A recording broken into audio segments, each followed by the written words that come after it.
Good morning, or depending when you're watching this, good afternoon, good evening, or good night. My name's Ross, and as always told, out of Voice of Radio. So today, we're going to be taking a look at a new Escavalier card. And this time, I looked up the pronunciation before we started. Go Aussie! Now, this was revealed on the Japanese YouTube today. It has been translated by the lovely David Hochmann. But what does it actually do? Well, we'll start off with the basics here. It's got 130 HP, which is nice. It means it's just out of range of something like Zoroark or Baby Buzz. Hey, Nick! So, there's an advantage. It's got a retreat cost of 3, which means it's just high enough to be annoying and just low enough that you can't use buff padding. It's got a weakness to fire, which is bad at the moment with Blacephalon, and is about to get really bad next set when Welder comes out, and fire becomes over-the-top nuts good. And it does have a resistance to Psychic, so there's Malamar decks out there. Yay. And it's a metal Pokemon. It means if you want to get rid of that weakness, hey, Metal Frying Pan. Of course, maybe your opponent goes, hey, Field Blower, but shh. And you can also use Metal Goggles instead, which also reduces damage done by 30, same as Metal Frying Pan does, but instead of taking away your weakness, it means you can't take damage counters from attacks or abilities. Think stuff like Decidueye. And of course, Delmise means you'll do an extra 10 damage with all of your attacks. That's quite nice. But speaking of attacks, hey, hang on a second. Doesn't this have some attacks? And the first one is the better and the more interesting of the two here. According to David, for just a single metal energy, you do 80 damage. We can see that on the card, David. What does the wording say? And the wording says, well, if you don't have any damage on the defending Pokemon, this attack does nothing. So, 80 for 1 energy, good. But there is a huge, giant caveat here.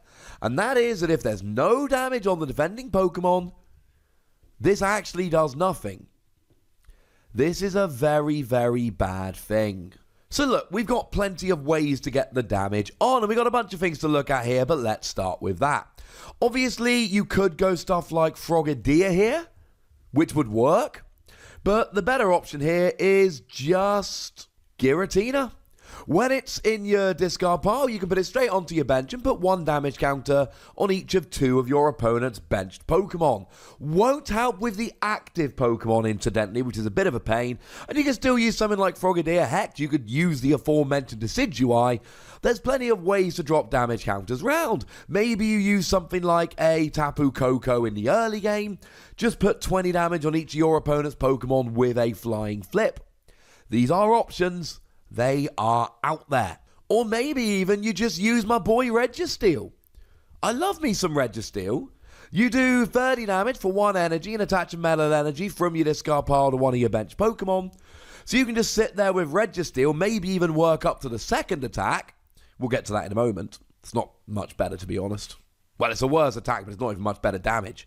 You can kind of see that on the card. Anyway, Registeel here. 1 metal energy, 30 damage, accelerate energy. So you pick away and then you come in and smash. If you're in the expanded format, then Team Magma's secret base probably becomes the best thing to do here, because any basic Pokemon put down takes 2 damage counters, though again your opponent can Field Blower it away. If you're against an EX or GX heavy deck, Shrine of Punishment is actually a beautiful option here, because Shrine of Punishment will drop 1 damage counter on each EX and GX between turns. It won't do the damage now is the huge downside. You've got to have it down the turn before you want to attack, which is a little bit of a pain. But as long as it's down when your opponent benches, they'll take the damage coming into your turn. Although, and I feel like I'm saying this quite a lot, but it does need repeating, once again, I do have to mention, Field Blower will get rid of it. But if you've got some damage on there, this is a really good attack. 80 damage for a single energy on a single prize Pokemon is good. We go nuts for Buzzwole that does 120 damage for a single energy, but that's only once per game if your opponent's got exactly 4 prizes remaining, but they might not ever have 4 prizes remaining, so you might not ever get to use this. Something like my boy Donphan only did 60 damage, and that had to do 10 to all your bench Pokemon at the same time. Even something like Ho-Oh does 180 for 4 energy, which means you're doing kind of 40 or 50 damage per energy. This is 80. It's really good. Now, one of the downsides here is you are just shy of some of the numbers. So I didn't mention it earlier, but you are hitting weakness on fairy Pokemon. They tend to be weak to metal. So something like a Gardevoir GX, you're hitting 80 damage. With a Choice Band, that's 110. With weakness, that's actually 220, which is 10 damage short of taking out Gardevoir. But the thing to remember is that they've got to have some damage on, or you're not doing this attack. And if they've got some damage on, then they'll be up to a minimum of 230, and you will be getting a KO. One of the awkward parts here is, of course, that the other Pokemon you really want to be hitting for weakness here is Gardevoir and Sylveon Tag Team GX. And they've got 260. So with a Choice Band and weakness, you're hitting 220. They've got to have 40 damage on them. But don't forget Dhelmise. If they've got 20 damage on, 1 Dhelmise. If they've got 10 damage on, 2 Dhelmise. And then you will get a KO for free prizes. One of the biggest problems here is that it's a stage 1. 80 damage for 1 energy on a basic is awesome. On a stage 1, it's still great. But you've got to wait a turn and you've got to evolve up. And it can get a little bit of a pain. Well, ladies and gentlemen, I have wonderful news for you. Because who remembers what the Carablast does from Crimson Invasion? Yeah, I actually did. I don't know what that says about me, but as soon as I saw that, I was like, that Carablast from Crimson Invasion.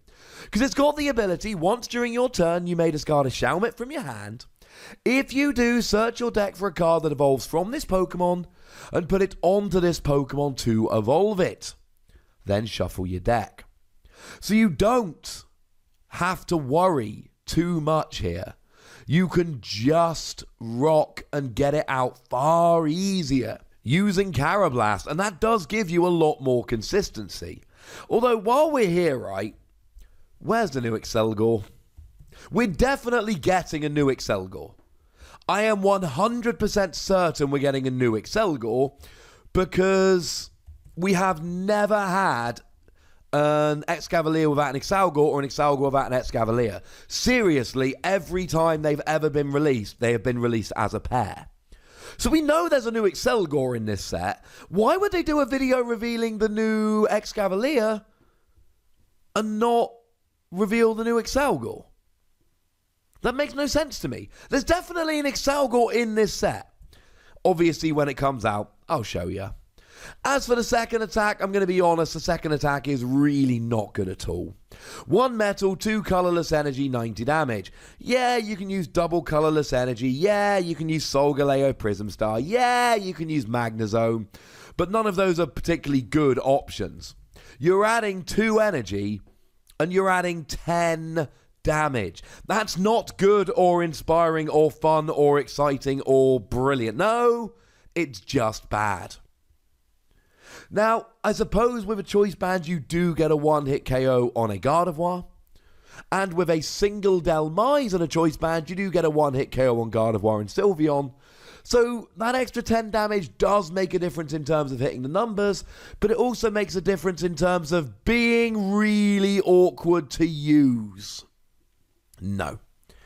I am really not a fan of this at all, ladies and gentlemen. I don't think the second attack is good, and I don't think you should play it for the second attack. That doesn't mean you won't occasionally use it. There will be games you use it. I mean, goodness, when we all go and play Granbull, maybe that's just me, I've played a lot of Granbull.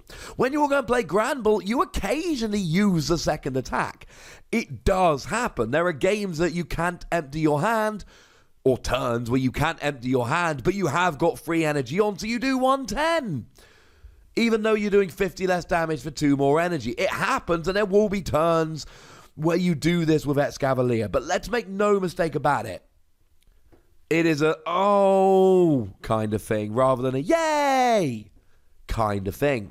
This is here for the first attack, and it's a little bit awkward, and it's a little bit of a pain But 80 damage for 1 energy is still pretty good, and the other Carablast does help. So let's go ahead and give it between 2 and 3 Wassies. We don't give half Wassies. That would be barbaric. I don't think it's a stunning card. I do think it's a fun card, and I do think people are going to make decks of it and have some fun.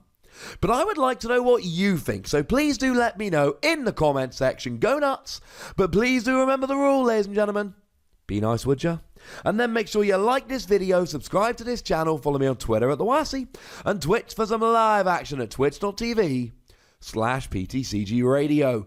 If you want to support the channel, get some bonus podcasts and all that, head on over to patreon.com/PTCGRadio, where you can do exactly that. And please do make sure you're checking out youtube.com/WassiePlays, where we talk about other games that don't have Pokemon in.